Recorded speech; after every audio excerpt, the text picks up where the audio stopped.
Thank you very much for that very illustrious introduction.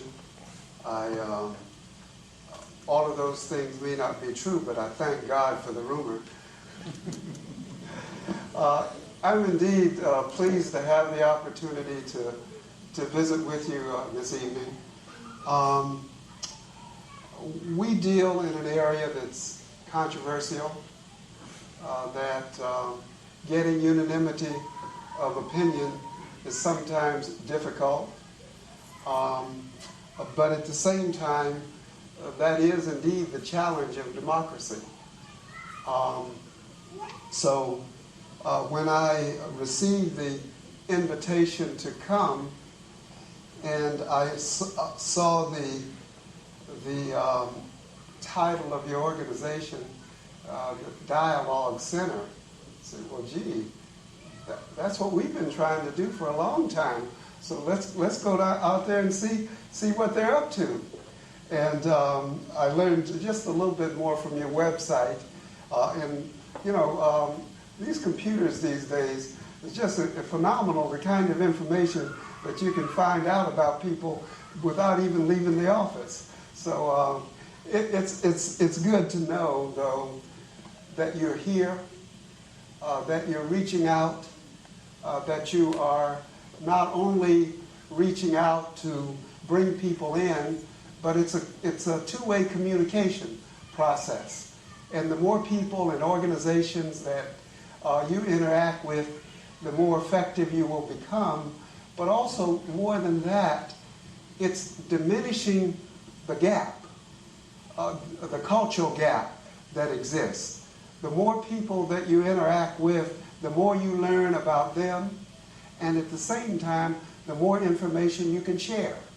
And in that process, you will gain friends, you will advance your organization, and you may even in the process increase your business opportunities.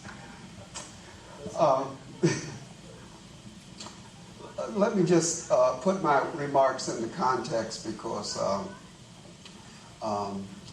sometimes people don't always understand. I was several years ago, I gave this, what I thought was a vigorous presentation to this group, and I thought I had done really well.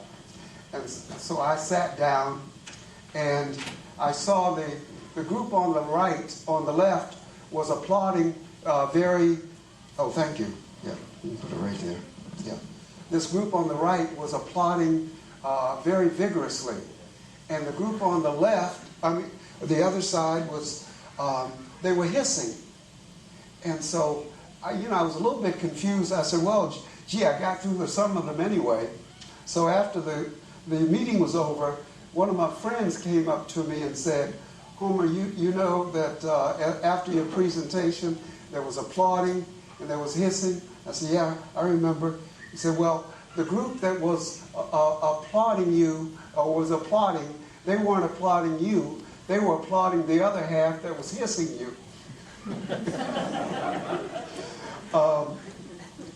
The Pennsylvania Human Relations Commission is a state agency.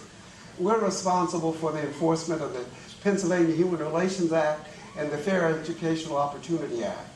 These are laws that prohibit discrimination in employment, housing, public accommodation, and education for reasons of race, religion, color, national origin, age, sex, handicap and disability, and the use of a guide animal because of the disability of the user.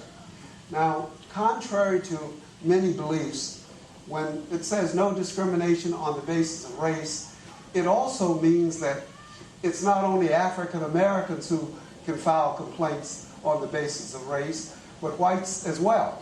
And there are instances in which white Americans are discriminated against as well. And so therefore, we get a fair amount of complaints in that area also. In employment is the area that we have the greatest number of complaints that are filed. While race is still the greatest number of complaints that are filed, the next would be sex discrimination. most of which are filed by, a high percentage of which are filed by women. The next category is disability. Persons who have some form of disability file a lot of complaints with us because many times if you have a disability, employers in